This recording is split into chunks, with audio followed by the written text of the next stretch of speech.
Hi, so I'm here for another video, and tonight I'm talking about Michael Krasnow. He was an American author, and he actually passed away in 1997. So we have one autobiographical work of his, which really gives us an insight to his journey as a male suffering from anorexia. And there's only 2 pictures of him online, so I've searched everywhere and I found 2 pictures. So we have a representation of who Michael was, but I know that he was featured in a news broadcast in the 90s in a segment which was about dying to be thin. So it was men dying to be thin. And I can't even find video footage of that. So we're going to get to know Michael through his words in his book, and we're also going to I'm going to refer to some of the quotes from his mum and from one of his doctors. All right, so let's share the presentation. Okay, so Michael Krasnow, he was born on the 27th of April in 1969, and he died on the 9th of October in 1997. He was an American author famous for his autobiography, My Life as a Male Anorexic, describing his life with his severe case of anorexia nervosa. Throughout most of his adult life, he maintained a weight of around 75 pounds. He stood at 5'9", giving him a BMI of 11.1. He hoped his book would give strength to other male anorexics. He died at age 28. Now, interestingly, other than what I can find from his book and some of the writing around his book, so for example, his doctor provided a like a piece, and also what you find in the book is there's certain medical records, for example, like talks about his diagnosis, it talks about, it goes really in depth. But what's quite different to the women who I have talked about in previous videos is there isn't the same emotional connection. So, for example, with Michael, he almost seems to go into this dissociative state, whereas I find that, for example, when I was talking about Nikki Graham, she really had that full range of emotions and she really could express herself. Michael goes into kind of a different experience, but in terms of their treatment, there are some parallels that run along. So in terms of severity, okay, as usual, I need a drink. Okay, so I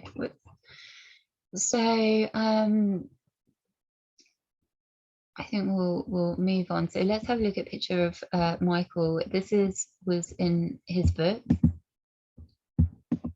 So this is the picture he has given to us in his book. And it's something, I don't know, it feels like a part of the jigsaw when you have a picture of someone. You can look into their eyes, you can kind of maybe understand their experience a bit more when it's then put together with their words, because when you've got someone's words, you're kind of then creating the image. So we have some connection to Michael here. And so he was born in Rochester in New York, and then he passed away in Hollywood in the United States. Okay, so this is just talking about his book. Let's just have a read. So, My Life as a Male Anorexic is a uniquely male point of view of anorexia nervosa. It is the autobiographical account of a young man's ongoing struggle with anorexia. Michael shared his story as part of the featured health segment, Men Dying to Be Thin, on WSVN Channel 7 News in Miami, Florida, in May 1997. Michael Krasnow has had anorexia since 1984, and he chronicles his daily struggles, feelings, and his experiences in this book. He writes in a relaxed, easygoing manner that makes the book appealing to all readers. While ignoring statistics and not pretending to be an expert on the disorder, Michael simply tells readers what life is like, what his life is like, and how anorexia has affected, even controlled it. Anyone who suffers, or anyone who knows someone who suffers from anorexia, will learn that male anorexia is a serious problem and that there needs to be psychological and medical help for the boys and men who struggle with anorexia. As Michael begins his book, so this is Michael, for years anorexia existed, but very few people knew about it.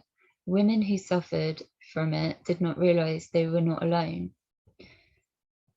Oh, I thought it was a quote from his book, but the quotation's finished there. I think I've not taken the whole quote. So women are not alone. Okay, so eventually, as more became known and anorexia became more publicized, a greater number of women came forward to seek help, no longer feeling that they would be considered strange or outcast from society.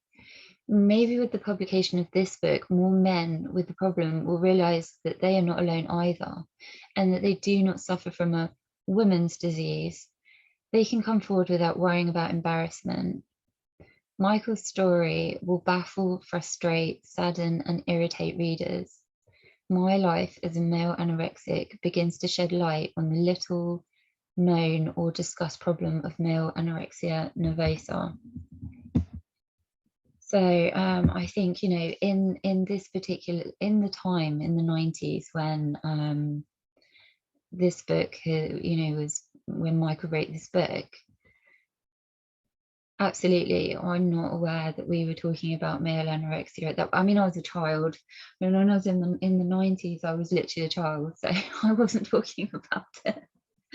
So I wasn't conscious of those kind of things. So actually, I can't really go from memory, but I think even now we're finding that men are coming forward talking about eating disorders, and we're not just talking about anorexia. So, you know, lately we've had Zayn Malik, who was part of One Direction, so a boy band in the UK.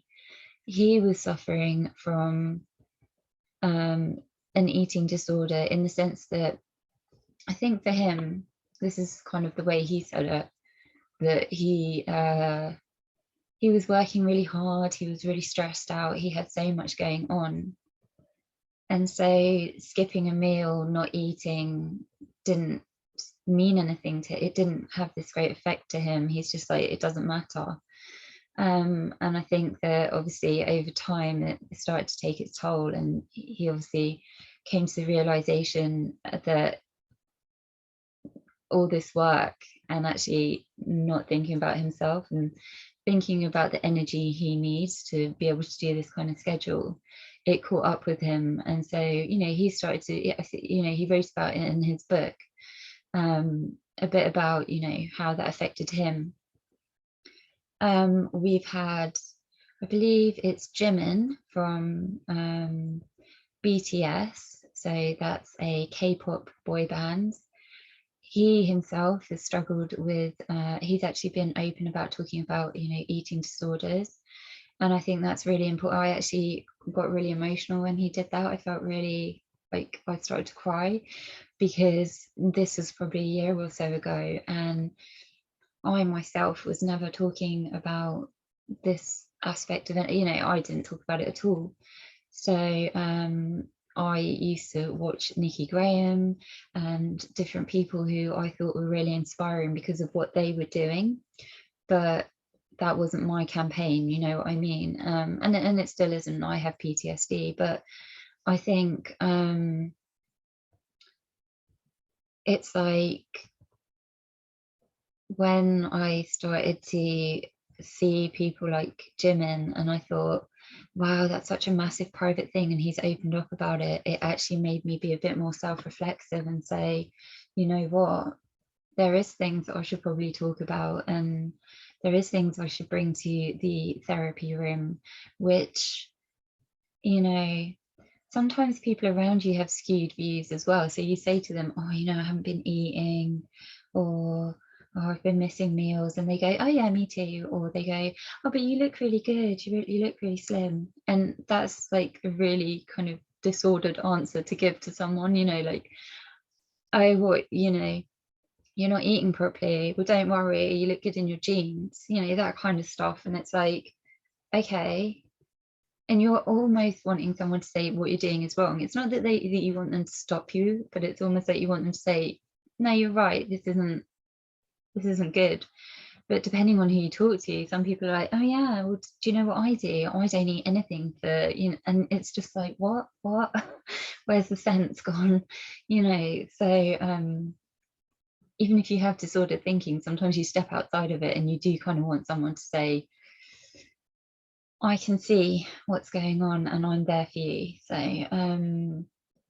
you know, Jimin really had an effect on me, actually, because he's from a big boy band, it's a massive stage, and he's like, he said, you know, the pressure of being on this massive stage and the expectations and the routines, and you know, like they're great dancers and singers and all the hours they have to put in, and then on image as well, and the way they dress, there's so much going on. So it was like, that was really really insightful to hear that, start to hear men from kind of like boy bands who are very image driven,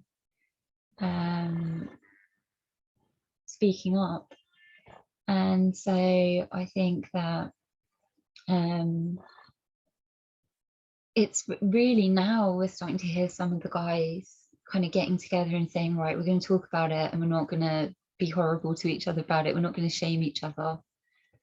Because I do find it is sometimes with the guys still being concerned about what their friends might think, and that's the same with the girls as well. You know, people think that women talk all the time and they share all their problems, and well, no, that's why I'm talking about people who have carried on like these disordered patterns into adulthood. And so okay, so I just thought that brought up some really interesting points that, you know, at this point in time, it's something that's obviously being talked about a bit, you know, as in a health segment, let's talk about men who are, you know, really not eating properly. But I think at the same time, it wasn't a big, a lot of people's mind jumps to female, and I get that, you know, so we do need to be vigilant that it's inclusive. I think what's also really important is where it says about psychological treatment for men as well. Oh yeah, there needs to be psychological and medical help. So absolutely, and obviously there's connections that men have. So even if you could say that, for example, anorexia, even if you could say that a couple of the people that I'm talking about have got a similar trajectory in terms of their how intensely they go on this journey, and they want to really be successful in their endeavors. But in terms of what they need psychologically and who they might need to talk to, it can be quite different.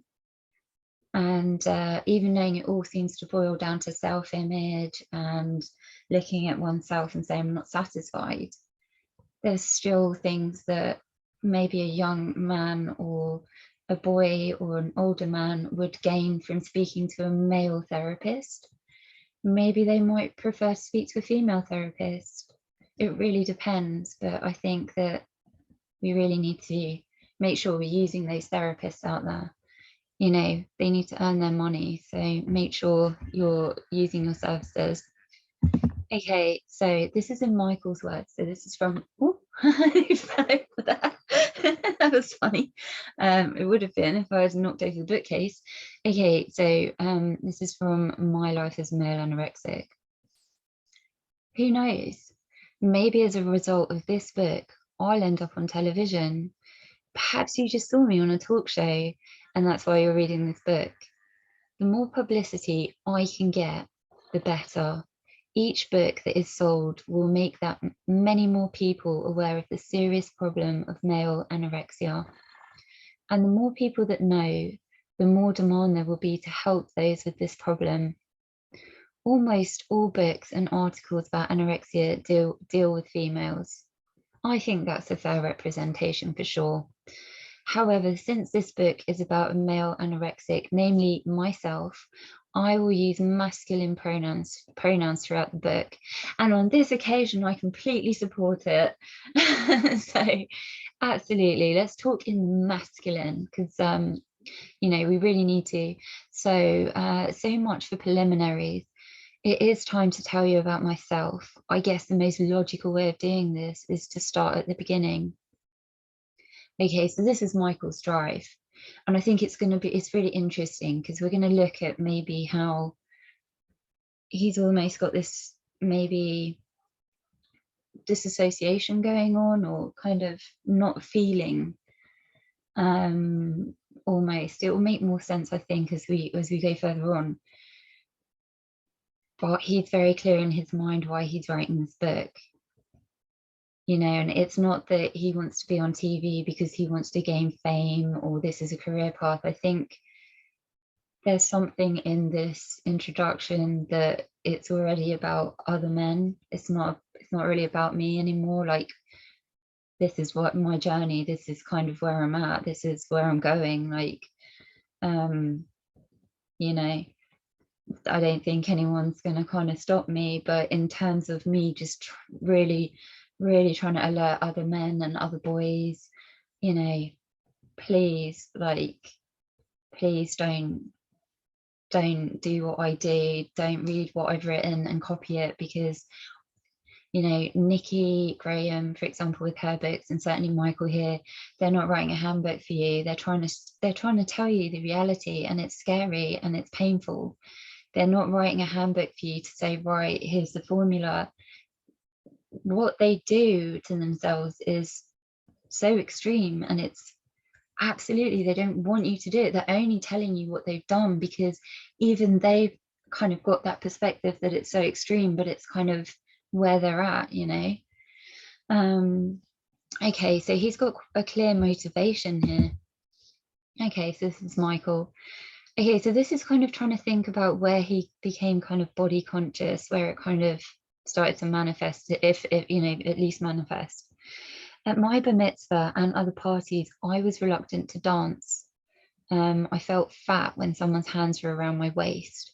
It made me embarrassed and ashamed to think that others were saying to themselves, he's fat, he's has a real big waist. I felt uneasy and self-conscious. When I did dance, it was usually with my mother, grandmothers, or other family members, so other family. I occasionally danced with a girl my age, but not too often. Not that I didn't want to, I just lacked confidence around girls, was too shy, too scared to ask. Because of the shyness, the fear, and the embarrassment caused by having someone's hands around my waist, I just decided not to dance. Actually, feeling fat may not have had anything to do with my reluctance to dance. After all, I could have simply sucked in my gut. I don't think I would have danced even if I had felt skinny. I mean, I really wanted to. I was just too scared to ask, too scared that the girl would say no and that I would feel foolish. So this is really interesting. Just this small section gives you an insight into the way that Michael speaks to himself and the way he reasons.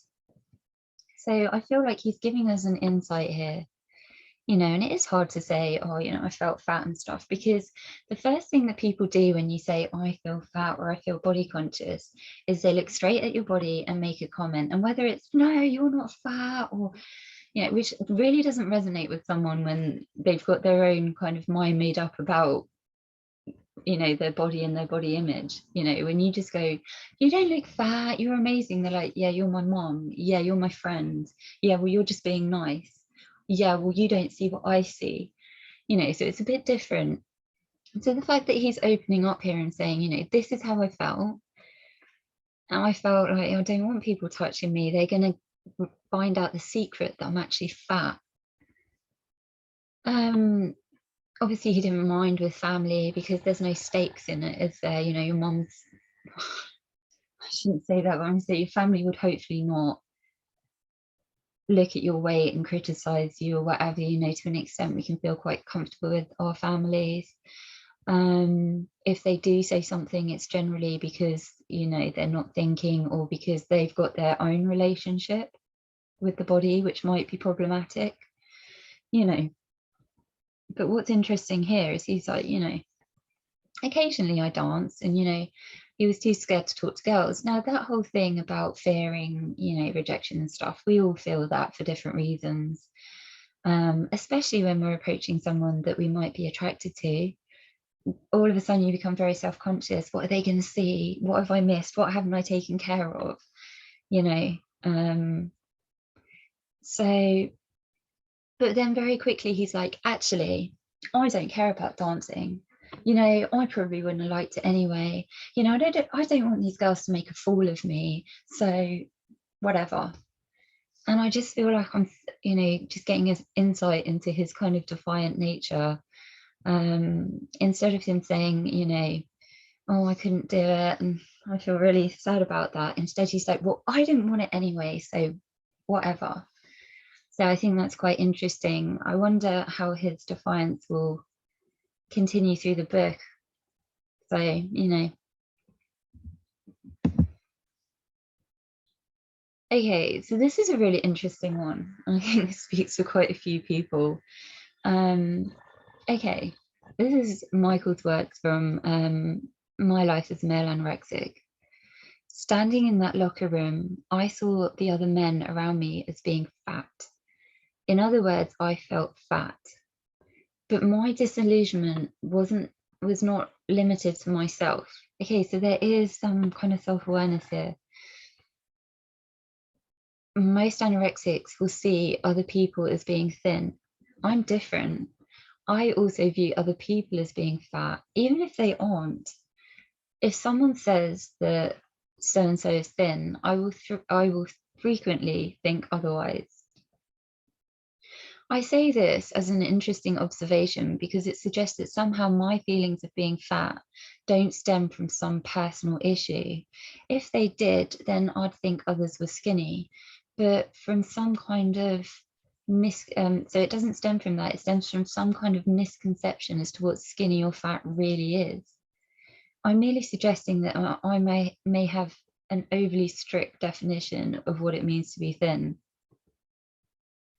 In this chapter, I've told you about my early years. I felt fat, but that's it. I thought about dieting, but never actually went on one, at least not for more than a couple of days. That's quite interesting. I don't know what age he's writing in. So, I mean, he wrote the book in his 20s, but when we're accessing these memories, we're kind of accessing that age again. And what did I see? How, and describing it. So I'm not sure at what age he was kind of starting to have these feelings of everyone else is fat, but he does realize that he is overly strict. So I think somewhere with his relationship with anorexia, it morphs into something else. It's a bit like Nikki, I want to be the best anorexic, you know, not kind of those ambitions of, you know, I just want to be accepted anymore. It's not those ambitions anymore where they're like, I want to be accepted, or I just don't want my stomach to stick out too much. Well, he describes it as a gut, and I'm you know, well, we don't know, like, you know, what he was like as a teenager, but, you know, you don't describe teenagers like that. You know, teenagers have puppy fat and they're cute, and that's how they're going to be. And I'll tell you what, if anyone ever heard a soundbite from me talking and heard me say that, What you don't realize when you've got that puppy fat is that when you start getting older and it starts going and going and your face gets like, you know, thinner and less plump, you know, you're like, oh, I miss those days. You know what I mean? So actually, guys, you know, if you're like, oh, I've got chubby cheeks, enjoy it. It just means you look really youthful. So anyway, it is that, like, so that's another one, you know, there'll be children that are like, oh, I'm fat, and it's like, no, you're not. Your body's just starting to change in terms of shape, and you're starting to redistribute fat in your body, and you know, all sorts of things are going on. You're not fat, but that's not how some children see it. So you know, obviously it's kind of a dilemma for Michael, but he's kind of stepping away and saying, well, it doesn't seem to be a personal issue for me. I'm not, you know, some kind of misconception. He just thinks it, but the thing is, if he has got a misconception about, you know, what's a healthy weight and what that looks like, then maybe he's missing something in terms of learning about, you know, when he was younger, about biology or exercise, or how different fruits and vegetables and things in your diet affect your body, how they feed your body. You know, I mean, if he's saying that there's no kind of emotional connection, which I don't know, because he does become self-conscious, then there's something has not translated for him that translates for, you know, I'd say a lot of children, which is that, you know, your parents tell you what to eat. Normally they make your dinner, or you have school dinners, or, you know, who your guardians organize your dinner. So I mean, I don't remember being a kid saying, well, I'm eating this, I'm eating that. If I said I'm not eating something, they say, like, well, right, that's your dinner, so you're going to be hungry, aren't you? So you know what I mean. So it's interesting to think where he might have developed the idea of what's, you know, what's thin and what's not, and that he should be on the thin side. Okay, so let's move on. Okay, so this is actually a doctor who worked with Michael, and quite a lot of doctors found Michael very challenging. And that's because he had such a severe case of anorexia, and his philosophies on what he could consume and what he couldn't consume was so strict. And I think in his mind there was certain, I don't know if he was always kind of seeing a journey in his mind about where he was going, and he was very dedicated to the anorexia. And I don't know how many times he really called out for help versus how many times he was in a position where he had to be treated. I do know that he was someone who persistently refused his treatment. So, for example, I don't know if I'm going to read anything about it here, so I'm going to say it anyway, just because, you know, just in case. He was made to have feeding tubes, and he was always pulling them out. You know, he wouldn't take them down. They also had to insert a feeding tube into him, and he would take it out. And, you know, I mean, he literally was fighting all the way. And again, he says he hasn't got an emotional connection, but I don't know where this fighter attitude is coming from. You know what I mean? I don't know where the pain is coming from. It's almost like he doesn't acknowledge the pain. He's just like, well, you know, here we are. So I'm not sure for him what the trigger was, but he's clearly got some strong defiance going on. So, you know, and that's why it's really important to look into, you know, really invest in therapy and psychology and helping people to deal with these emotions, and because then they can explore those emotions for themselves and really kind of unlock it and say, okay, now I know the drive, maybe I can address the behavior, you know. And it's, anyway, it's very difficult, but I'm just going to read what the doctor said. So this is a doctor that actually got on well with Michael, so he feels. Okay, so the real lesson I've learned from working with Michael and with other patients suffering from eating disorders, other more common psychiatric conditions, or post-traumatic stress disorder, is that the therapist needs to be very accepting with patients like Michael in order to gain their trust and improve their ability to live productive lives. 100%. If you upset us, because they've got the PTSD in there, so if you upset us with these diagnoses, we shut down. We don't want to talk. We don't trust you. Who are you? What you did? Why do you want my information? I don't know who you are. Like, don't touch me. Don't come near me. Like, this is it. It's closed down. And that's part of your disorder, but also it's like part of the way they treat you as well.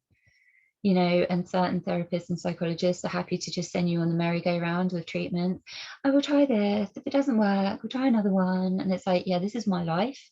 And every time you put me on this merry-go-round because one treatment didn't work and you're going to give me something else, I actually have to, it's another year to my life. You know, so if you don't mind, let's try and get it right instead of feeling around. I can tell you know, Michael can, I can, whoever's talking to you, we can tell you our experience. We tell you why we're angry. In some cases, you know, I mean, I think Michael starts to shut down a bit more in terms of that kind of communication, but you know, we don't need someone to just say, oh, this is what you've got. This is what we need to do. This is how you need to deal with it. Actually, a lot of the job of the therapist and the psychologist is to sit down and listen and shush and listen to the story and then think about how we can deal with it. And I think that's why in the past there was a lot of people on medication. And it's like, okay, well, I'll just be on the medication for the rest of my life because the problems are still cycling. Whereas if you start kind of treating it in a more kind of from different aspects, you know, then you're going to have like, you're going to open up more what's going on. And for me, part of the way I look at recovery and I look at kind of dealing with things is, and this is why I'm a coach, is I have my doctor and the medication, I have my therapist, and then I have what I actually teach, which is exercise, different activities like artistic activities, also things like lifestyle, decluttering and organizing. And it's that combination of medication to support you until such time as, you know, you can take it down and potentially come off of it, depending on your condition. You've got your therapist who deals with all the thoughts and the emotions and gives you somewhere to express all of that. And then the activities is the thing that takes you out of it a bit, gives you a bit of a break, you know, lets you just be you. You know, so oh gosh, I'm sorry, I keep doing this. See, Michael has left me one text and I'm still having such a dialogue from him, you know, springboarding from what he's saying. So yeah, okay, so it's important to gain trust. Okay, so I believe that Michael did accomplish this by moving to Florida and by working with his uncle. So he did actually go and, you know, start working and trying to form some kind of, you know, career and lifestyle for himself. And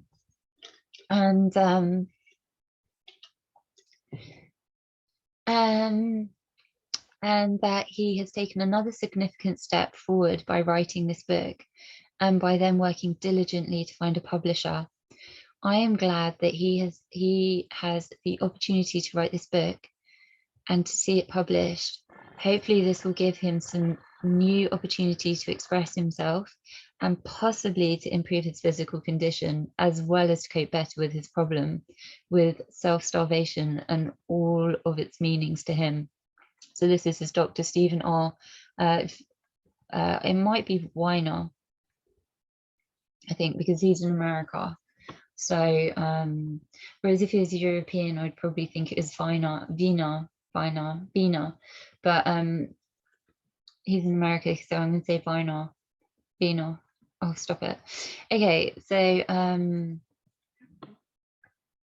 that's interesting. So this is when Michael's going through a kind of a more stable period in his life in terms of, you know, having some aspirations, as opposed to being very focused on his anorexia. And also that idea that he could express himself through the book is also a great thing if you can kind of try and put your story into some kind of semblance, you know, from start to finish. It can be quite cathartic. In regard, so this is his doctor, in regard to general treatment for eating disorders, I'm a strong advocate of patients with significant eating disorders being assessed for coexisting psychiatric disturbances, including obsessive compulsive disorder and depression. The possibility of sometimes treating these other related conditions with antidepressants, okay, may reduce the patient's difficulty in terms of engaging in treatment. The possibility also exists specifically for the serotonin reuptake inhibitors to be directly helpful for the eating disorder itself, the most commonly known antidepressant. Okay, so I mean, that's interesting because he might actually be saying kind of more like, in the immediate, when we need to deal with the anorexia, we can use, you know, take the antidepressants, just how it works with PTSD and other things, to kind of take some of that anxiety and some of that depression to kind of take you more into the middle, so you're not overly emotional, you're kind of maybe a bit more leveled, so then you can have a different kind of approach to your treatment and your anorexia. Whereas if you're just you're just put into treatment and it's a case of change your habits, eat this now, it's such a sudden shift, you know what I mean? It would be hard for anyone. I mean, it would be hard for anyone to sustain that. So it's really important that, you know, as the doctor said, that you do get like tri-diagnosis. So you've probably got like you'll have your leading diagnosis, but then you'll have other factors. And that's really important to note. I mean, yeah. Okay, so patterns of response. So Michael's book adds a personal element, revealing the difficulties such patients have in accepting treatment and the pain these conditions impose on the patients and their families. Hopefully Michael's book on his experience as an eating disorder patient will increase people's awareness of the problem that anorexia nervosa represents to its sufferers and their families. Okay, so again, that's Stephen Viner. He's an MD and he treated Michael. So he brings up some really excellent points. And he brings these points up in the 90s. So I would be interested to know how much this has developed, this area. And I'm going to give some insight into the material available on this area a bit later on. Okay, so I'm going to turn to an article. I feel like I might bring up another picture of Michael first, because then I'm going to turn to an article and it's going to be me doing a bit more reading. So because obviously I have two images of Michael. So all right, so we've had a look at his words, kind of why he was motivated to write the book. And I'm not going to read out all the details, but what I will say is that there is a lot of documentation in his book, as well as kind of his personal account, but also about him being admitted, what his diagnoses were. And I will say that he was getting trifactor diagnoses. Okay. He was getting, you know, like 3 things every time he was kind of being readmitted, and there was always 2 out of the 3 that were the same. It was following a pattern. So it seems to be, you know, they had a fairly accurate diagnosis based on different opinions. So let's just have a look at Michael. So here's a picture of Michael. And I saw this from the Harvard magazine, who published, I don't know if it was their article, so I don't want to, it was on their website, a pretty shambolic kind of essay attached about eating disorders, which mainly focused on women. And it also created a divide between women, which I certainly didn't know, and it's also of complete insignificance. And what was even more offensive is they mentioned Mike. I searched Michael in, well, I read the article and it was awful. And then I was like, I can't see Michael in here. So I searched it and all they had was a picture of him. And they mentioned in it, you know, Michael Krasnow died of anorexia as a male. Like that's not a quote, by the way. It was written probably a little bit differently to that, but that was essentially what it said. And it was like, why have you put his picture in here? I think it might have been the only picture or one of two pictures. You're not talking about him. You're not talking about his journey. You're not really even talking that much about men. You know, in fact, they were focusing on, you know, women from different demographics. So it was like, well, if you're a female, so they basically took the line of, well, if you're a white middle class female, then, you know, obviously, you know, you're going to suffer from anorexia. But actually, did you know that there's women from Latino backgrounds, from, you know, African backgrounds, African American backgrounds, British African background? So, you know, like they didn't list all of this. I think they kind of gave everyone a, you know, a category. But it was like, did you know they suffer from eating disorders as well? And I was like, do you know what? I never doubted it to the point that I didn't need to read it. I find it really, really irritating and really redundant when people, I hate statistics. There's only one statistic that I'm going to tell you in my whole set of videos. And I actually think if any statistic sticks, I think this is going to be a valuable one, even, you know, and I'd say it's probably accurate. If not, probably not informed enough, like there's probably a higher percentage, but I hate these statistics. And when people come out and say, did you know that actually PTSD affects mainly people from this demographic? Did you know that anorexia, you know, the most people that suffer from anorexia are this gender in this age group? And I'm like, so what? Sorry, I might be missing something. And obviously I'm not from a medical background. I'm not from a therapy background, anything like that. You know, I'm actually from an arts background. I'm also someone who has lived experience.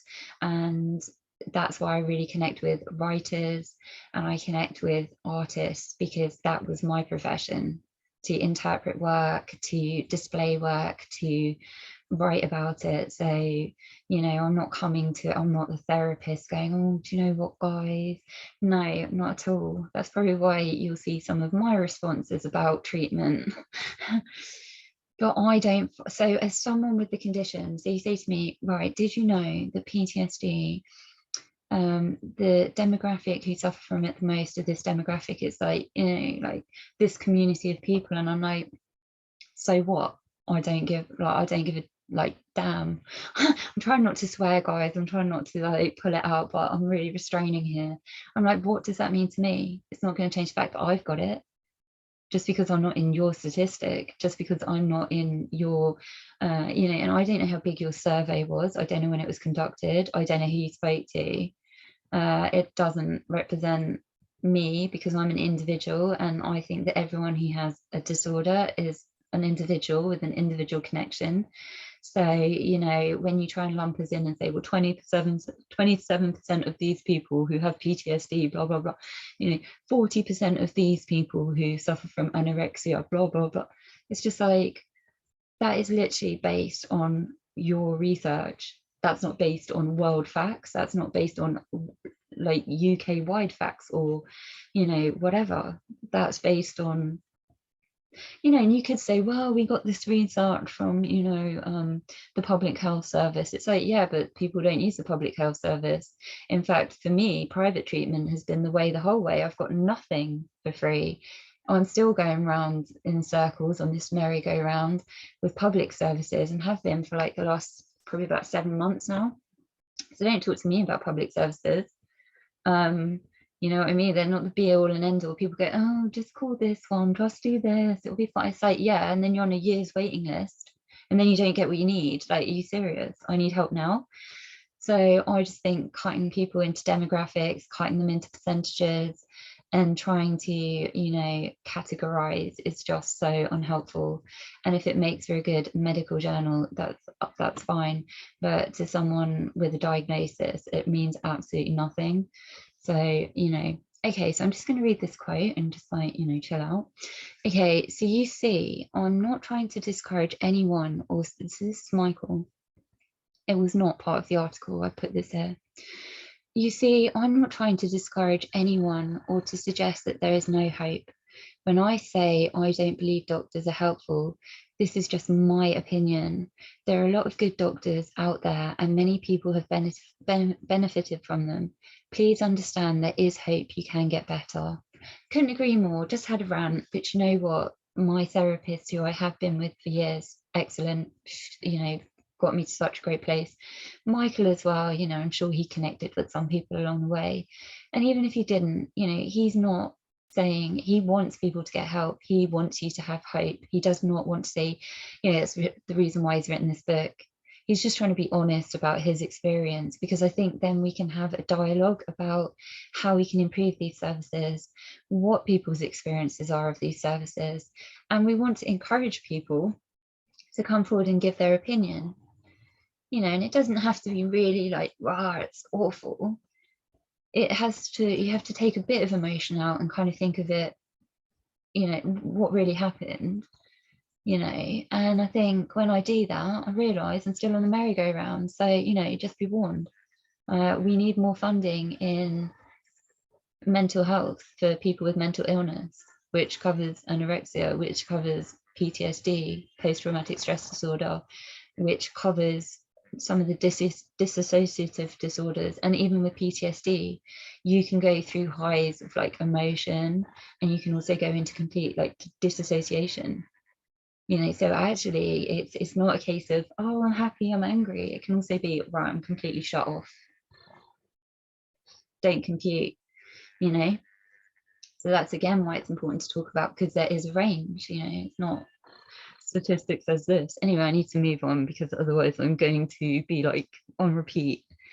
I think I'd like to leave Michael's image up though, because I'll just tell you what I'm going to go to now is an article that was published on, you know, after he passed away. So it was a year after.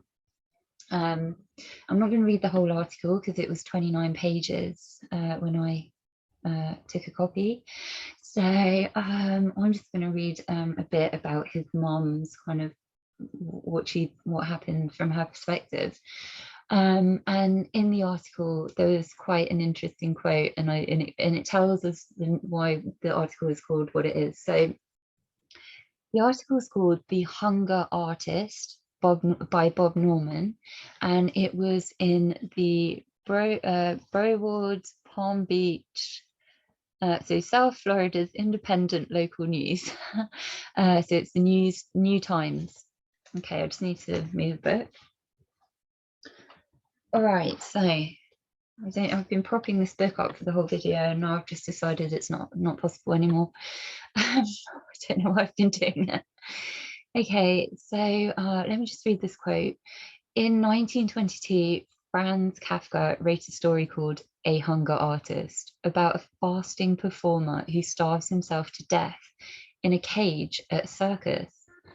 The character's last words, which have prompted some historical scholars to posit that Kafka, who was notably thin himself and obsessed with food himself, was really writing about anorexia. You shouldn't admire my fasting, because I have to fast, I can't help it. So yeah, that's quite interesting. And I think it's also interesting what language we use around it. So he's saying fasting there. Some people would say starving. Some people would say, you know, there's different kind of levels of talking about it, but he certainly wouldn't have in 1922 called it a mental illness or anorexia. So it's kind of interesting to look back at people and kind of think about how we can apply what we know now, but we certainly can't make a diagnosis of them. So we will never have the opportunity to take what we've learned in terms of psychology and the advancement of how we talk about different kind of conditions and then apply it to someone who's, you know, not in our time, because you need the person there really. But it's interesting. You can see it does come out in people's philosophies, and they think they're just like, you know, this is what I do, and it's like, yeah, that's not very healthy. So it's interesting. Okay, I'm going to read a bit from The Hunger Artist, and I think, because I'm not going to share the text, I'm just going to put Michael's picture up. I say I'm not going to share the text. I kind of actually need to stop sharing so I can read. So maybe I'm going to take that away. But what I am going to do is I'm going to pull up the text and just read, you know, a bit about it. Okay, so where is my document? Okay, so this is Bob Norman's article. So it was published in 1998, and Michael died in October of 97. When the phone hadn't sounded by 9 a.m., Gail Krasnow expected the worst. It was a practice ritual, this daily phone call, born of a life and death struggle between mother and son that had continued for 14 years. She could have given up on Michael years before. She could have tried to live a normal life, but he was her cherished child, and she wouldn't let him go, not without her best and most enduring fight. The morning before, Michael had called as planned. His voice was weak, his breathing short and laboured. But this was the day she dreaded all these years, the day he had coldly promised would come. Her patience exhausted, she broke protocol and called his apartment. So she had always relied on him to give the cue that he's okay, and that was probably something that he was most comfortable with. Her patience exhausted, she broke protocol and called his apartment. The phone, which wasn't hooked up to an answering machine, rang and rang. Michael Krasnow wasn't picking up. Mrs. Krasnow got up from her desk and headed for his apartment, located just a couple of 100 yards from her office on Young Circle in Hollywood. After parking in the lot on Polk Street, she hurried through the townhouse rentals lobby to the elevator, stepped inside, and punched the button for the 11th floor, just one down from the top. Slowly, the clanking, rumbling elevator climbed. 3, 4, 5, 6. Finally, after nearly a full minute of tremulous ascent, the 11 lit and the door slid open. She turned left past rooms M and I, past the trash and storage rooms, to the final room at the end of the hall, Michael's room. Room 3. Knocking with her left hand, she turned the silver-coloured knob with her right. Unlocked? Michael never kept his door unlocked, neither when he was home or when he wasn't, except when he was in the other end of the hall washing his clothes. Let it be the laundry, she hoped, as she opened the door to the little room, one-room apartment. Inside, he was lying still on the bed that also served as his couch. His sunken eyes were open in a dead man's stare.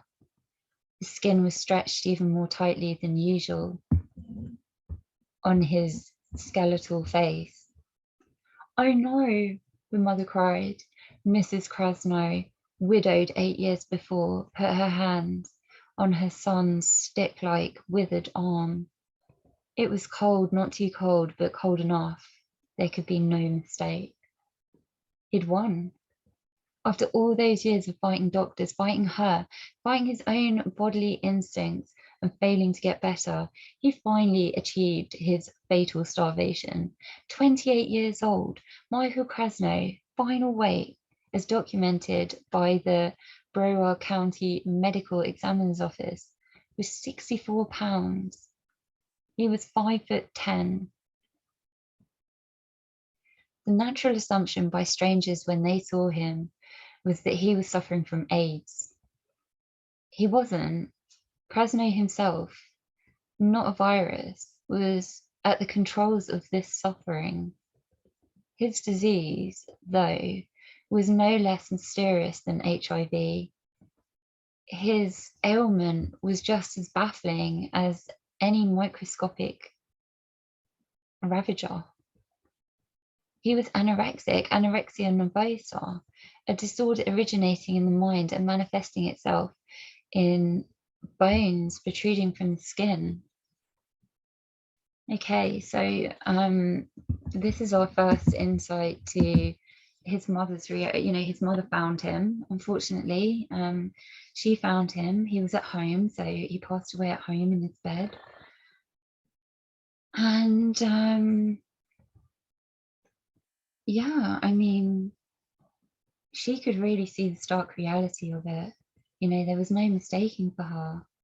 And the detail that journalist has given, I mean, obviously journalists, they want to make the piece, they want to add detail, but those kind of specific details and the way it was written really captures the panic that his mother felt. Oh, I noticed this room, I noticed that room, well, maybe the laundry room is clean. She knows, she's got the keys, there's no phone call, he's not contacting her, his door's unlocked, that's not right, he's not in the laundry room, what's going on? Like, she knows, and she's known this day is going to come, because, okay, this is my reading of Michael's book, and there really isn't anything to bounce it off of, so I can make my own reading based on my relationship with what he's saying.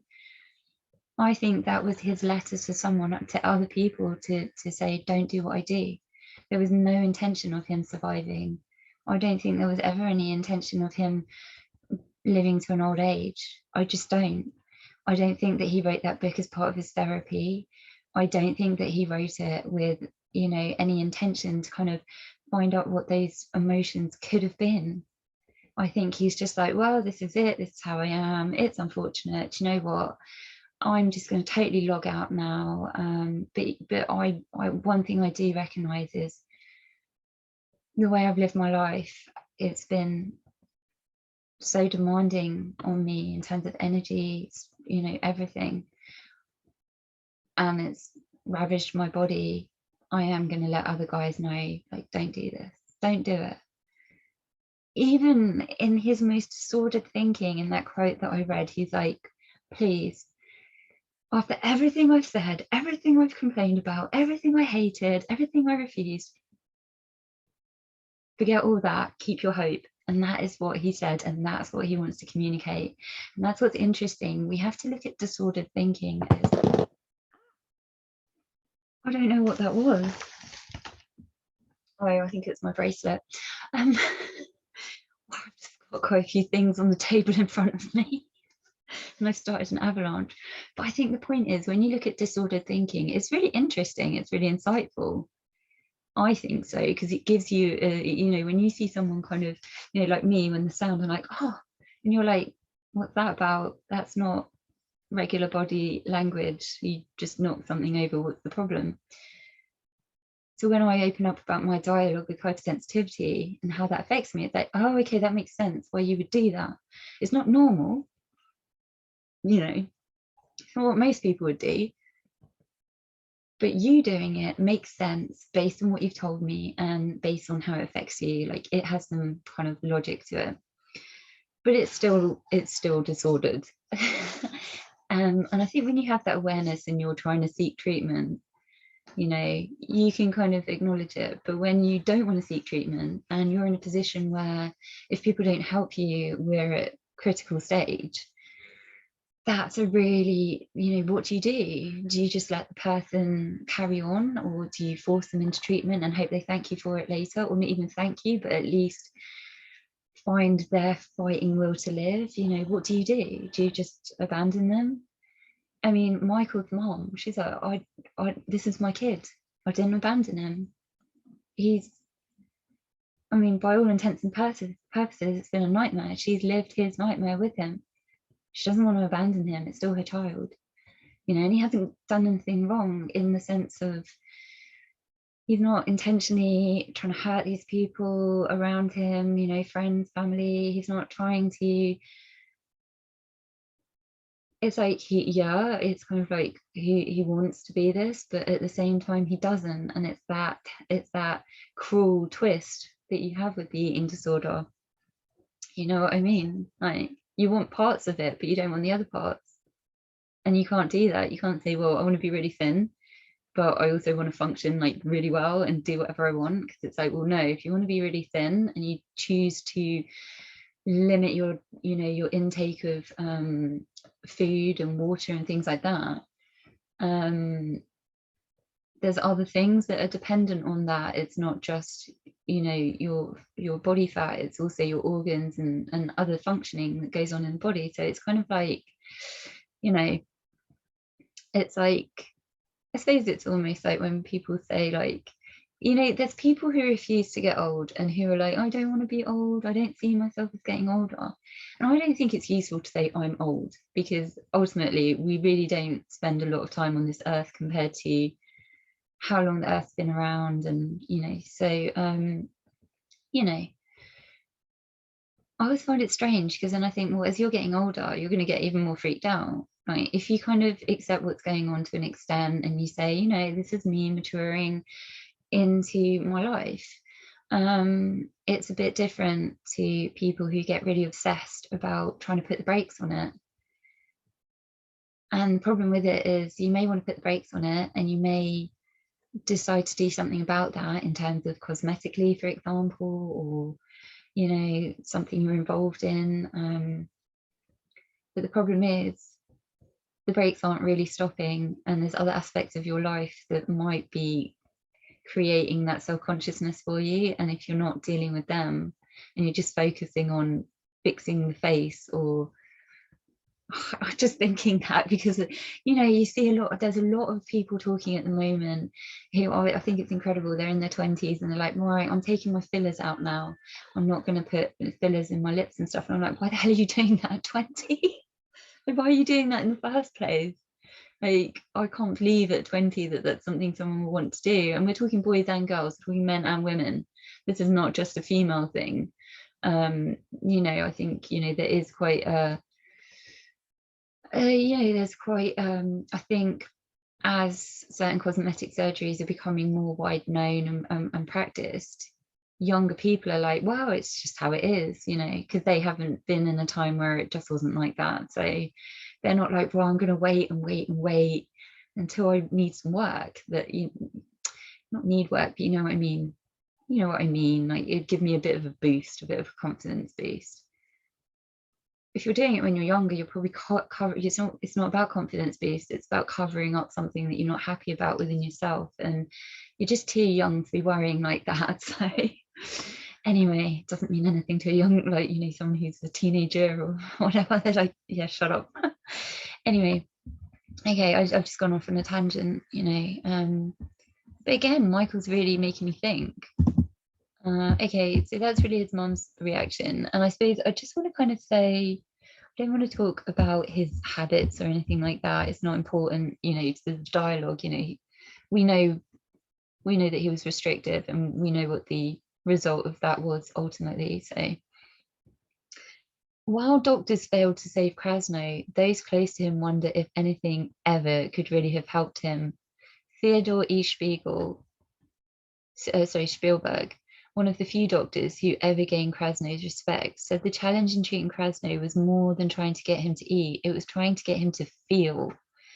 He describes Krasnow's life condition as total, just like a complete shutdown of anything that could cause him joy. So it's a complete shutdown, which is really interesting, actually, because the effect that things have on Michael is that he actually shuts himself away a bit. So after he's been working with his uncle and everything, it kind of goes a bit wayward again. And he actually shuts himself off. And he kind of says, you know, I could spend hours just looking at the wall. He's got no interest in like clothes and fashion and expressing himself through that, you know, that kind of identity. So he always wears like this jacket that he's had for like pretty much his whole life. So, you know, he just wears this jacket and he wears like, you know, pajama bottoms and stuff. You know, he's not engaging in life, you know, kind of in any fuller sense, like, and engaging in people. So yeah, I mean, he just seems to, like, he's just not trying to save himself anymore. It's weird because that fight against the doctors, you'd think there was also something in him that was a fight for himself, but ultimately that's not kind of how it plays out. You know, Dr. Spielberg says, I've never seen any other patient, I've never seen this in any other patient. He lived like a monk. He's an extraordinary case. I put the anorexia under the so it's anhedonia. He just had no emotions, no feelings. So he just, yeah, shut off from people. And if you don't feel anymore, it's very hard for other people to connect with you, because what are they connecting with now? And what are you taking from that conversation? Kind of, or are you just not interested anymore? So this is the doctor. This is not the doctor I was talking about earlier. This is Spielberg. He says, a true nothing man, a lifeless void, a walking skeleton, his face little more than a thin casting around his skull, the eyes framed in grotesquely visible sockets sunken deep behind sharp jutting cheekbones, his massive looking chin chiseled upward into his angular jawbone, also eerily prominent, his bony nose stuck out like a beak. Each of his ribs could be counted. His tiny shoulders were but a crux of pointy bones. His stomach sank down into his hip bones, the girdle under his torso like a huge salad bowl. His buttocks didn't exist. He was so emaciated it seemed he occupied a separate plane of existence, one teetering between life and death. He might fall to the other side, depending on which way the wind blew. Now, reading that, it sounds horrible. I'm not being funny. It sounds horrible. It's kind of like, if you described a female patient like that, wow, I would just be like, this is horrific. And I'm reading it and I'm like, whoa, you know, don't spare us any details. Like, you know, wow. I mean, I know I say that we need to talk about the reality of anorexia, but please, like, I want to be able to see that in my head, you know, in full 3D. I mean, this doctor's very descriptive. But this is unfortunately where Michael's obsessions have taken him. So I just hope that's not how the doctor was talking to him in person. Like, hi, Michael. Yeah, your eyes look super sunken today. Yeah, you're just a walking, teepee of bones, aren't you? It's like, what? What? You know, you're just like a tent structure with like a cloth thrown over you. That's about it, isn't it? It's just like, what? Excuse me. I'd rather be told I had a big bum. I was talking about that in another video where someone said that when I was 13. I'd rather be told that, you know what I mean? But the doctor kind of redeems himself a bit in the next bit. So hang on a second, let me go back to the text. So the doctor said, so Spielberg said he grew emotionally attached to Krasnow only through his own projection of emotion onto him, through bringing an imaginary light to those dead eyes. He wonders if anything could have been done to prevent those eyes, once bright with boyhood, from dying so many years before Krasnow did. And that's really interesting, because we're going to talk, I'm just going to go and have a look at what his mother says.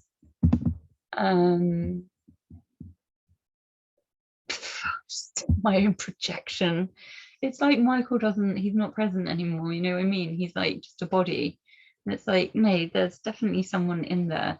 that's why he's continuing to restrict himself. But it's kind of like, and you know, there's something to be said for the more treatment you have and the more doctors you see and the more facilities you get put in, the more you probably shut down to that kind of stuff as well. You know, there comes a point where you're like, "Oh, I know the routine, I know the tricks, I know what's going to happen, I know the drill, and we'll be back here in a few months," you know. It might be that. He might have just literally got to the point where he's just like, whatever, like, I don't, there's no exit plan other than to just carry on in my trajectory.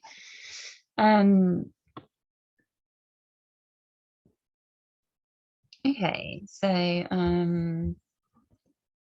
this is a bit about, this is Michael. So I enjoy being with my friends and family, love to read and play sport, had a hobby, which is comic books, and a newspaper route. He's from America. Route, he probably says newspaper route. Watched TV, idolized Larry Bird and Boston Celtics, and had no worries, he wrote. So that's him as a child. And that's how all children tend to start out, you know, if they've got the right environment. So they've got, you know, he's got his mum and his dad, he's got a brother, he's got an older brother. So, you know, it was a promising start. It's, you know, but something happened that changed his perception of himself, or changed the fact that he was looking out at the world and enjoying all these things, and started to just really go kind of introspective. Okay, so Mrs. Krasnow fondly remembers her son, dripping from sweat after running and playing, wrapping his wet, affectionate arms around her. She also remembers a house full of friends playing and laughing. The pictures in her many family albums show a happy, healthy boy with a face dominated by a big smile, the eyes gleaming with pure joy. Any one childhood trait seemed unusual to Michael as he looked back at his life. I felt that from an early age, from as early as 11 years old. When I speak of feeling fat, what I mean is when I look down at my stomach, I see it sticking out or being bloated. Now, I don't know if I mentioned this yesterday. I don't know if I was just thinking it in my head. But this is something that so many people are conscious about. I think we need to talk about it. We need to like mention it when we're teaching kids. On the body, we have certain places where we have fat for a reason. So one of the places, and this is where everyone gets obsessed, including all of the people that I've talked about so far, is the stomach area. Okay, and there's a little layer of fat there, and everyone looks down, and so when someone's looking at you, they don't notice it. But when you look down, it's like this bump. And this seems to be for both male and female. They see this and they're like, no, I can't have this. And what the problem is with that is that that's actually part of a survival mechanism that your body actually has built in. So that was phrased really weirdly. No, but it is part of your body's survival mechanism. So for example, we all have a little bit of fat on our stomach because, for example, if we were in a situation where, and this is really well, you know, this is the reality of why we have it. If you're going into a situation where you're starving, so the body's not really planning for you to have an eating disorder, but the body is more thinking, if you're in a survival mode, for example, and there was no food around, that's a little bit of energy to go until you find, you know, some food supply. But that's the first thing that we seem to get obsessed about quite young. It's like, oh, my stomach's sticking out.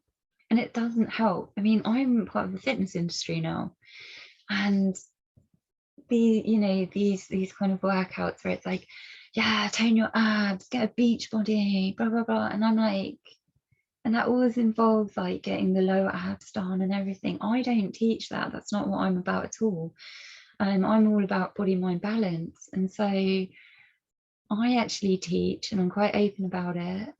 And I try as much as possible. I don't look at my stomach because I'm like, I try to teach people, and I try to use it as a way of telling myself I'm kind of healthy. That little bit of fat reserve is natural. Okay, it's not natural for us to get rid of it. It's unnatural for us to work out and have our muscles popping out of our body. What's the benefits? There's no benefits other than, you know, competitive kind of, you know, competitions and, you know, certain sports and stuff. But a lot of sports lead you to kind of, you know, your muscles really developing. But still, you know, in some ways we go way too far in terms of developing muscle. And I've even seen people who do bodybuilding and they, you know, they obsess about that tiny little bit of fat. I mean, for women, you know, we've got even bigger concerns because we tend to have a tiny bit more fat there. My understanding, and I was taught this at a young age, was because women have the potential to have children.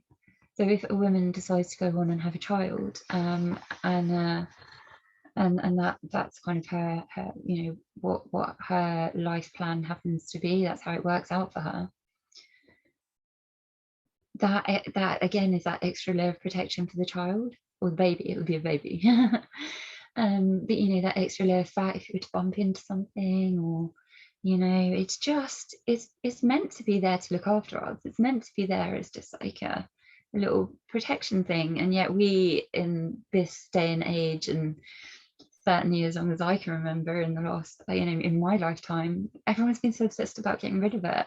So it's yeah, I just wanted to talk about that. I should I'm not going to talk for too much longer though, because I've probably been talking for ages.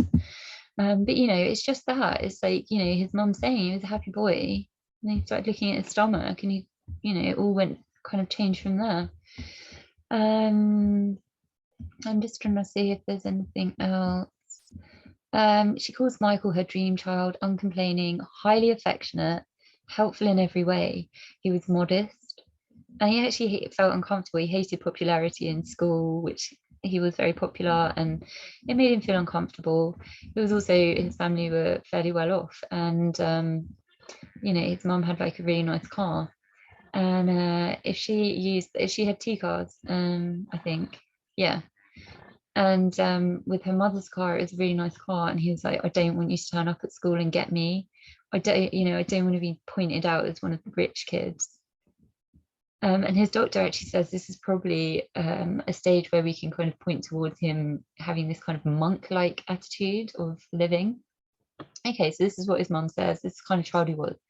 Now I'm going to quickly go down to when he passed away, what some of his neighbours said, and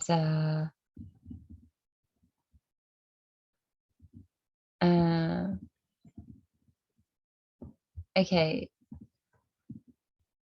this is interesting. He used to stay up all night, like working on his book and stuff. And then he'd study before he went to school. He would cut, oh, sorry, this is before his book, sorry. This is when he was studying at school. He used to set the alarm really early at like 4 a.m. He'd study, then he'd go to school, then he'd cut sleep, have less hours sleep. And so he started to get really obsessive. It says as his obsessions grew, his handwriting got smaller and smaller on the page. The study was part obsession, part perfection. And that's a big insight. And we don't know where he's got this perfectionism from, or this, you know, this level of strictness and, you know, this is what fat looks like, this is what thin looks like, and he's very strict about it. But he's also very strict about this is the way to do something, this isn't good enough. So that's quite interesting. So some of these things are probably brewing in a pot, because I think Michael started to kind of display, so he says he was more conscious of his weight at 11. I think he started to display his anorexia in teenage years. So it sounds like there might have been a mixing pot of feeling a bit uncomfortable at school, as you know, he wasn't really enjoying the attention. He started to be conscious of his weight. He also, you know, when he was going to dances and things, he started to get that, well, I don't really want to engage with people, I don't want them to judge me, I don't want them to reject me, so I'm going to stand back a bit in that sense. And then when his anorexia really kind of came into swing, he's got this mindset of, you know, it's got to be perfect, it's got to be this level, it's not going to be good, it's got to be amazing. So a bit like, you know, other people I've talked about, he's got to be the best not, you know, what he does, even anorexia. Okay, so he also says, so Michael's the one that said it was part study, part obsession, part perfection. Every piece of homework had to be immaculate. For instance, my math homework could not have had one little eraser mark. This meant I had to copy it 4, 5, or 6 times. This perfection was very frustrating. To vent this frustration, I began banging my head against the wall. The head banging frightened my parents. I used to see it. It's a wonder that my head didn't split open. Well, that's what his mother said. She used to see him banging his head against the wall. Okay.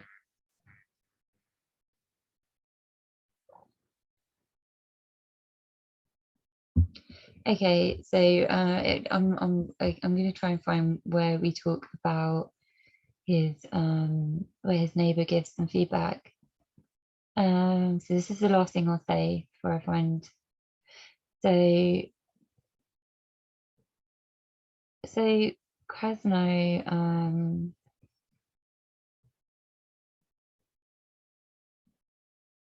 that's a, you know, so he had this philosophy. One day I woke up and said to myself, oh gee, I don't want to brush my teeth all day. Well, hey, don't have anything to eat, your mouth won't get dirty and you won't have to brush. So he's starting to have some really unusual philosophies, and it might be because he's banging his head against the wall. But you know, we don't really know where the source is exactly. And it's normally combinational, it's not just one source. It also says that Krasnow had 2 common anorexic traits that fueled his disorder. So there's chronic depression and obsessive compulsive disorder. He embraced anorexia with special fervor, kicking it off with an 8-day fast, the last 4 spent in a hospital. His war with doctors and with life had begun. You know, so you know, there we go, we've got that trifactor there. Okay, so I really want to find the neighbor.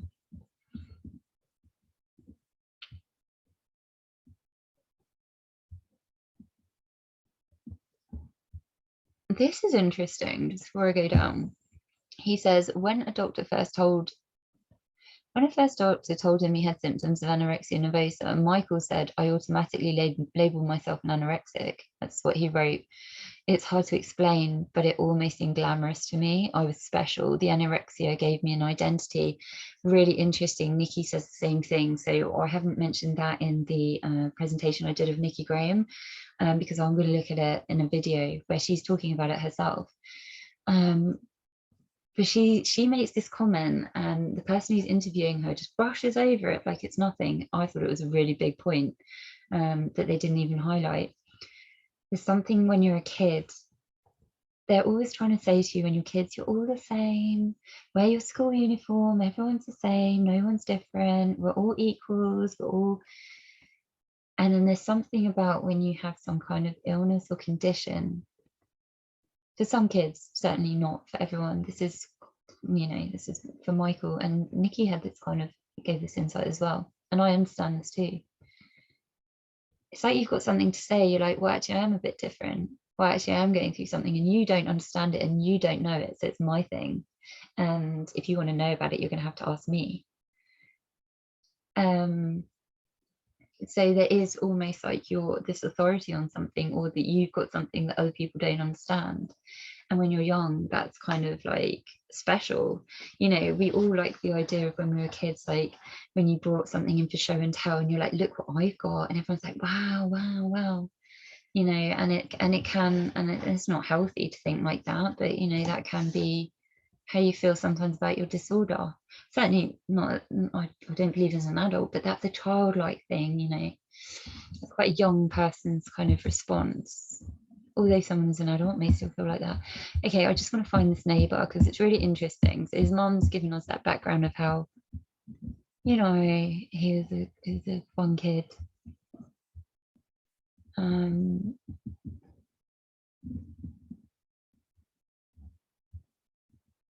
Okay, just trying to find his neighbor. I told you it's 29 pages that I read. Okay, what do you say to a man who looks like he might vaporize before your eyes? many years, any trace of fat and muscle was impossible to find on Krasnow, but even more disturbingly, so was any emotion. He barely looked human, and he certainly didn't act like one.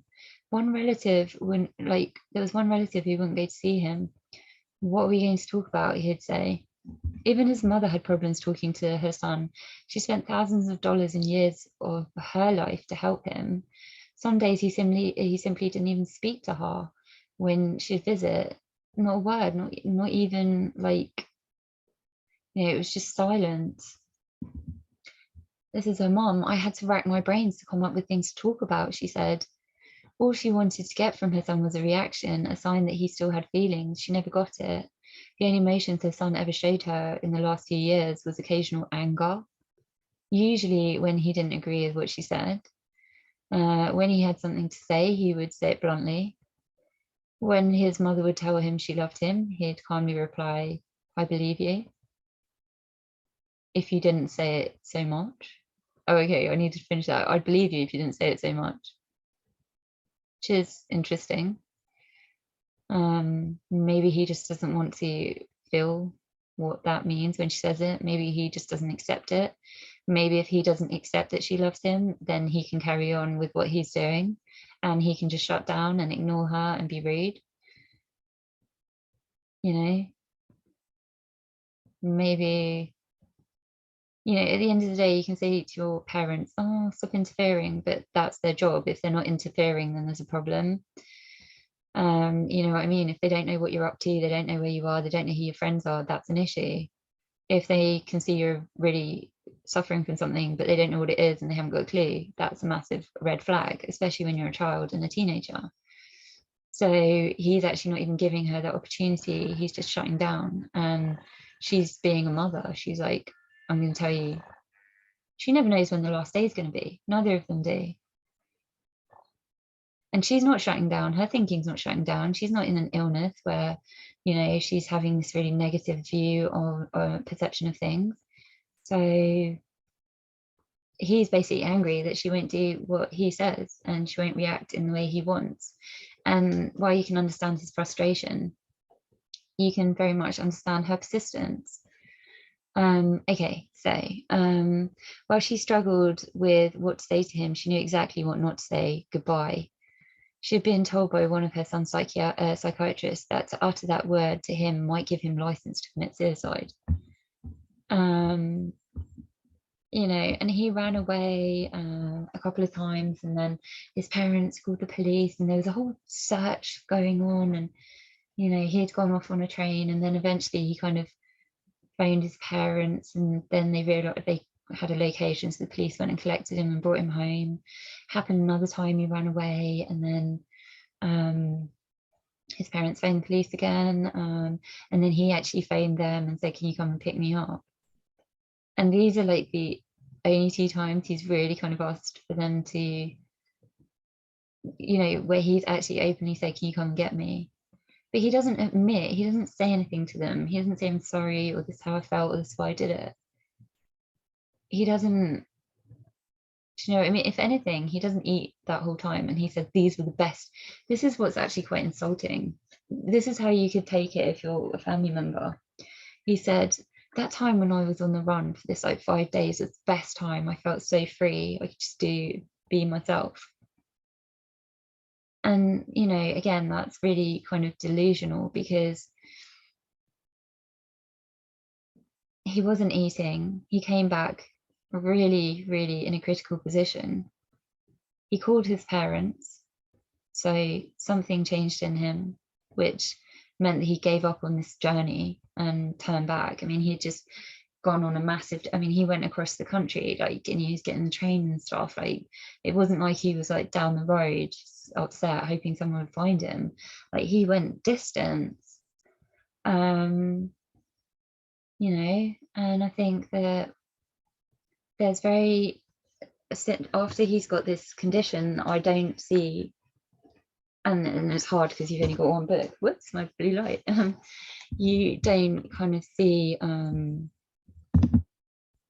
how he kind of resolves this with his mom. You know what I mean? Like, does he resolve this with his mom? in it. Well, he doesn't, because, you know, we know how she finds him, but it's almost like for her, she's just got to move on. She's got to put it, you know, that's her experience, and now she has to just get on with her life. And she has got another son, so, but you know what I mean, you know, so she's got family, because she lost her husband as well before Michael, so she's still got a son, but, well, you know, I think she may have passed away now too. But you know, the thing is, it's like there's never a point with him where he's like, you know, I'm so sorry for what I've done. You know, I can't believe what I've put you through.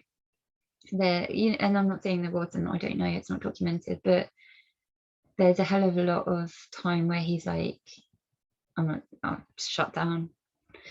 To be honest, I'm not going to look for what the neighbour said, because, you know, he was just making the same kind of comment, which was he felt like Michael was almost kind of a ghost, kind of walking around. You know, he wasn't engaging in life, and he looked like he really, in fact, Michael used to really depress some of the residents where he lived, because he was like, I want to die, I don't want to do this anymore, like, oh, you know, this was like his plan. And he wasn't sad about it either. It wasn't like he was emotional and he wanted people to save him. He's just like, this is it, this is how it ends, you know, so we're just waiting to find out when, kind of thing. You know, so that really affected people around him, even just neighbors who were just like, you know, this is a lot to deal with.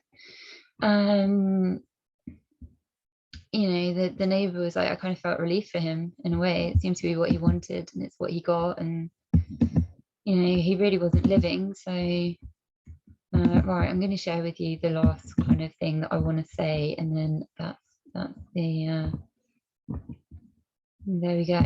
So let's go back to the presentation. So Michael is someone who's obviously got so much going on, and okay, I'm just going to move some more stuff because it's falling on me. But he's obviously someone who's just got so much going on, and he's not really giving you a window into that other than through his writing. So this is a really important book, and he very much says, you know, I want to give hope to other guys. Don't, you know, this is my journey. You might relate to some of it, but get help. If you don't think your doctor's a good one, you'll find a good one. Like, just keep going, don't give up. Like, he's only got this kind of opinion, and I've only got my opinion through experience. So we've done trying to get help, trying to get services, trying to get access, and it can leave you with that kind of impression.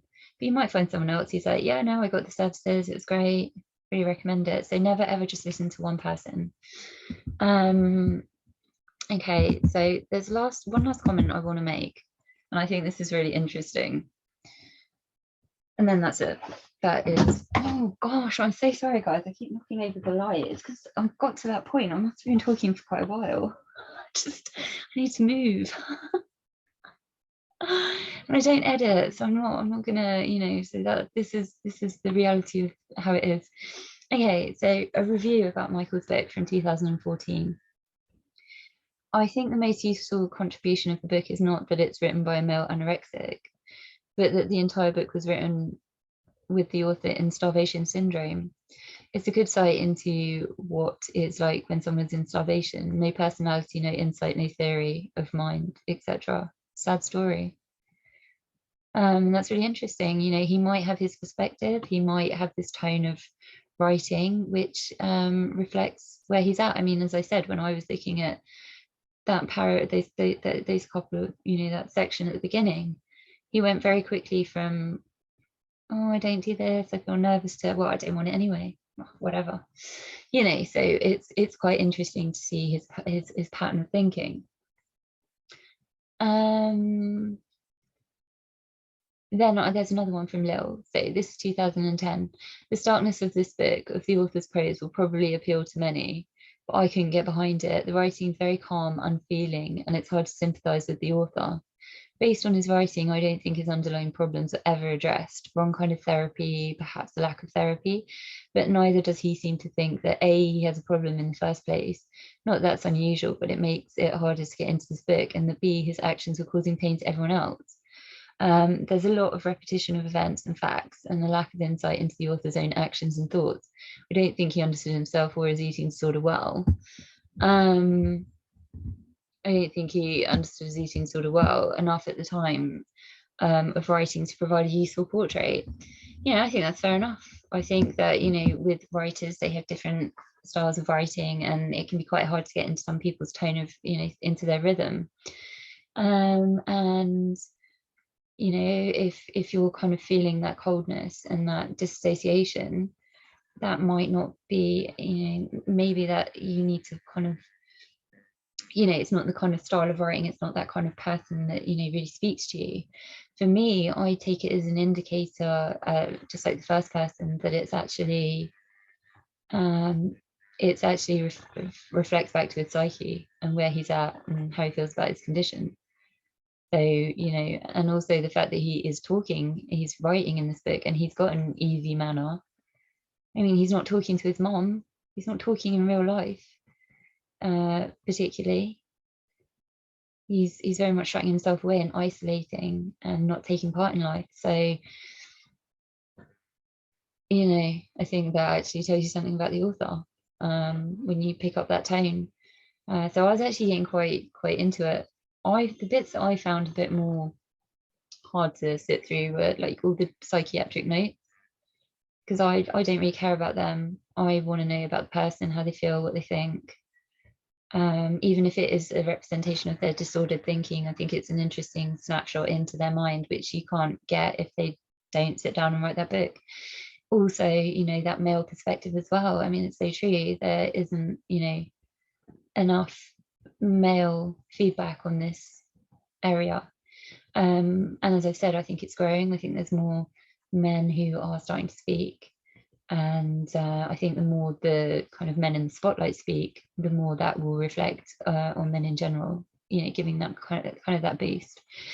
I think also, if you kind of want to look more into kind of male patterns of eating and some of the ways it can kind of become disordered, really start to look into the sports. I think a lot of the male competitors in, like, the athletes, the bodybuilders, all sorts of different male athletes are starting to come forward and say, do you know what? We've got problems because we're so obsessed with the competition. So they might not even notice they've got an eating disorder, and that happens to women and men. Like, you might not even know they've got an eating disorder because the purpose of what they're doing is genuine. Like, it's healthy. It's I'm competing in a sport. But for them to compete in that sport, they might need to be a certain weight, certain muscles popping, or light, or so they're in their category. Otherwise, you can get refused from competition and stuff. So, then you've got that huge pressure for the athlete and the sports person, not only to perform, but to actually aspire to particular weights and measurements. It's so tough. And athletes are already going way over what's normal in terms of what they put their body through anyway. When you see someone win gold, it's not because they're a great runner, it's because they're an outstanding runner who's also pushed their body to the limits, to the absolute max, because this is their opportunity. So anyway, what I want to say about this is, this was 2 reviews about Michael's book, and they were kind of, in the, not too distant past. There was 8 reviews about his book on this website. They were 8 reviews by 8 women, 0 by men. Maybe men aren't leaving reviews. Maybe men aren't reading this book. Okay. Then I went onto another website. So we had 2 reviews, which is good because, this book came out in 97. So, we need to keep circulating and rediscovering things and putting them back out there. People don't just, we're not all going to be Shakespeare, or any of these other writers and poets and stuff that, we're still creating today. Okay, so Amber in 2019, very recent, she said, it's not well written, but chronicles the author's struggles with his illness well. He was extremely ill for a number of years and was less than complimentary about the efforts of some of his doctors. We can only hope the medical profession learns something from this. Absolutely. So it's a bit of give and take. Obviously it's Michael's personal reaction, but the doctors have to account for it as well. How successful the treatment was. So we have a mail response here from 2012. He says, a great book, came in really quick, really good read, and competition material. If you're competing in speech and debate, awesome read. Part of me's thinking, sorry, did you actually order this book, or have you kind of reviewed something else? Well, I'm kind of confused, because really good read and competition material. I hope he's not taking any of Michael's, looking at some of Michael's patterns and thinking that's good competition material. Unless he's talking about book price, so that's our male response so far. So it'd be really great if more men came across material like this.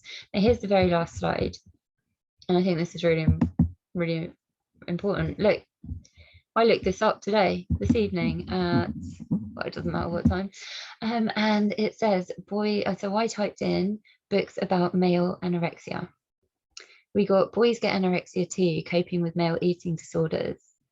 That wasn't too long ago. It wasn't recent though. I can't look at it. This is a picture. I was like, I'll just go in. I can't look at this picture. And look, like My Life as Male Anorexic is the #2 on the search. Michael wrote this in 1997, coming up to the 25th anniversary here. Or it was published in 97. He would have been writing it before that, in his kind of final years of, with his battle.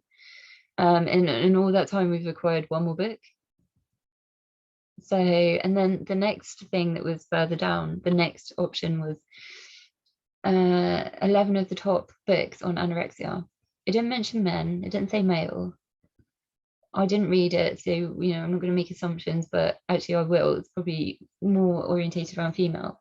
But I think we also need men to show that they need this material, that they want this discussion, they want to get better. I think, men suffer the same issues as women in terms of people saying, oh, you're a tricky eater. Oh, which he's not eating much because he's in a competition.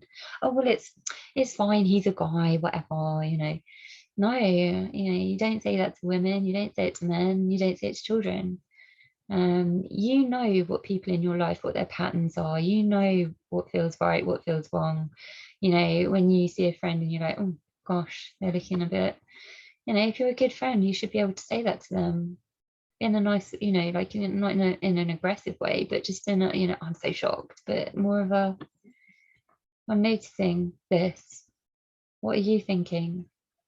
Anyway, okay, so I think we'll draw it to a close there, but I just find it shocking that I think it's great that obviously Michael's book is still there if you search a very broad topic there. So I haven't had to put any specifics in to get Michael's book. I've literally just put male anorexia. So in that sense, it's good that it's still got that visibility, but it's terrible that there isn't like a list of books here. So that's something to think about, psychologists and therapists, and also ask guys with lived experiences, because I tell you what, for me personally, with my personal diagnosis, it's the lived experience that really gives me some comfort and some, just hearing that other people have been through things and how they kind of process it and how it comes out in different ways. And I'm not talking about all the sad bits. I actually really like the fact that Michael did a book. I like that, one of the artists I was talking about was a photographer. I think that's amazing. And so yeah, okay, well, that's everything from me. So I'm going to stop the share, and I'm just going to say thank you very much for joining me for what was probably a very long video. But I didn't anticipate that. We had 2 photos of Michael, and look how much discussion, the documentation around his life has provoked. And so yeah, I will be back again with another video soon. All right then, bye.